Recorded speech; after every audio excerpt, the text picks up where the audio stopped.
We're back. So hopefully you just clicked right over from the last video, but I just wanted to stop in the last video to give you a chance to kind of reflect on the things that we learned about. So let's make life easier in this video. So for aluminum, here's its electron configuration again. Oh, let me get my pen. So 1s2, 2s2, 2p6, 3s2, 3p1. Whew, okay.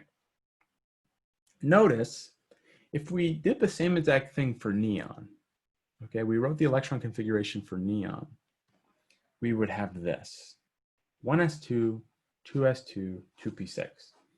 And if you're unsure about that, why don't you pause the video and write the electron configuration for neon yourself, okay?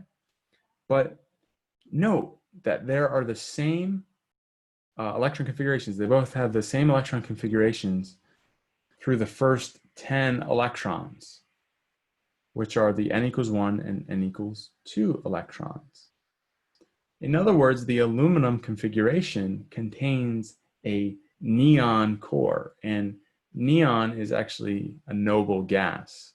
And we're going to talk about noble gases in a second in this chapter. But just notice that these guys right here are a neon core. So we can write the electron configuration for aluminum in a little bit of a different way. But since the n equals 1 and the n equals 2 electrons are in the inner part of the atom, okay, and they're not involved in bonding, which is something we're going to talk about in a later video, we don't need much detail about their configurations. Okay, they're inner electrons. So a noble gas core is commonly used in writing the electrons. And so how we do a noble gas core is you write it like this. We would write neon in brackets, and this represents these guys right here. Oh, I didn't mean to cut the 6 out there. Okay. So this represents the neon core, okay? And then we would just write everything after it. 3s2, 3p1, okay?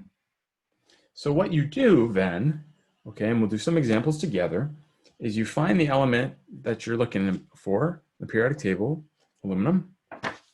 It's in row 3. So then you pick the noble gas that ended the row before it. In this case, neon ended row 2, and I hope you have a periodic table in front of you so you can see this. You write it in brackets, and then you just write what comes after it in the row to describe aluminum. Okay, so hopefully you're not too confused by that. We're going to do some examples together. Okay. So write an electron configuration using a noble gas core. So here's what we're going to do. Find the noble gas with the highest atomic number that is less than the atomic number of the element of which the electron configuration is being written. Basically what I was saying is you just pick the noble gas that ended the row before the element you're looking at. Okay, that's an easier way to say that. Write the element symbol of the noble gas in square brackets, and then write the remainder of the electron configuration used using the previously described procedure.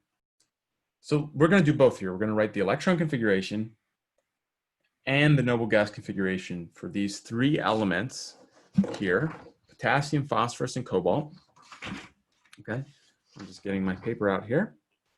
And I'm going to do one, and then I hope you're going to pause the video and do the rest on your own. So let's do potassium, okay? And hopefully I have enough room here. I might have to erase, okay? So potassium is in row 4, and it's in the S block, okay? So 4s, okay? And then again, this isn't the noble gas core. I want to write the full electron configuration so you see what I'm talking about here. All right, and then we go and we list everything that comes before 4s. So we go back to listing the orbitals in increasing energy. We know if I have 4s, I must have a 3p, I must have a 3s, I must have a 2p, I must have a 2s, I must have a 1s, okay? Again, just going back and listing everything that came before the 4s. Now potassium here has 19 electrons.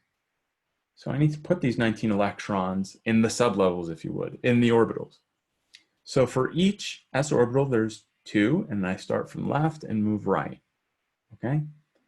Again, left to right, that's key. Don't just put 2 electrons in each one of these s orbitals right now. You're gonna get the wrong answer, okay? Start from left and fill up as you go. So there's 2 electrons in the 1s sublevel, 2 electrons in the 2s sublevel. There's 6 electrons in p orbitals. There's 2 electrons in the 3s orbitals. There are 6 electrons in the 3p orbitals. So what's that? That's 10, 18, so I've got 1 electron left. So there's 1 electron in the 4s orbital here, okay? So that's the electron configuration for potassium. Now, if I wanted to write it with a noble gas configuration or a noble gas core, okay, I picked the noble gas that ended the row right before it. Argon, element number 18. So potassium is element number 19, it's in row 4. So argon is element number 18, it's in row 3, okay? So I'm gonna write this in blue. So I write argon. And argon, if you look at it, takes the place of all of these electrons here, okay? So now I just write the row that potassium is in. So this is 4s1. Much easier, right, to do it this way. Okay, so that's the noble gas configuration for potassium. Let's wait. Why don't you pause the video, do phosphorus and cobalt, and then come back and we'll do it together, okay? So hopefully you pause the video. And now let's do phosphorus and cobalt together. Okay, so phosphorus is in row 3. Again, I'm gonna write its electron configuration, and I'm gonna write its noble gas configuration. So phosphorus has 15 electrons,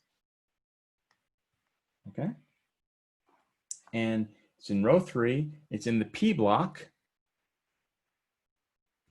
okay? So that's the highest occupied energy sublevel. And then I write everything that came before it. So 3s, 2p, 2s, 1s. And then I'm going to fill these up with electrons, okay? So for the 1s sublevel, there's 2 electrons max. Then the 2s sublevel, there's 2 electrons. 2p, there's 6 electrons in those orbitals. And then for the 3s orbital, there's 2 electrons. And for the 3p orbital, there's only going to be 3 electrons left, if you did the math. So this is 10, 12, so I had 3 left, and I put those in the p orbitals.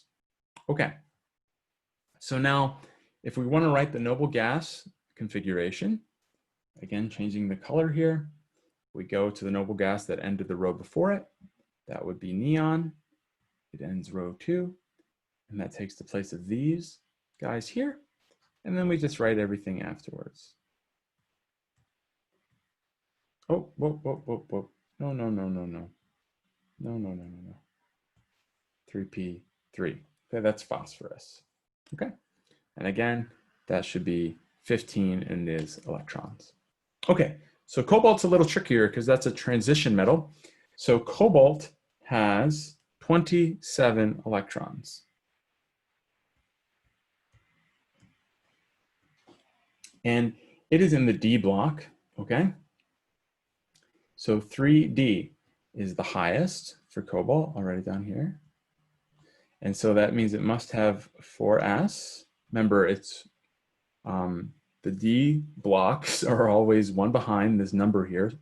So it's not 4D, it's 3D. Okay, if that makes sense. It's one behind the number of the row you're in. So we have 4s, 3p, 3s, 2p, 2s, 1s. Okay, I think that's right. Let me just double check. Yep. 27 electrons for cobalt. Okay, so let's start filling it up.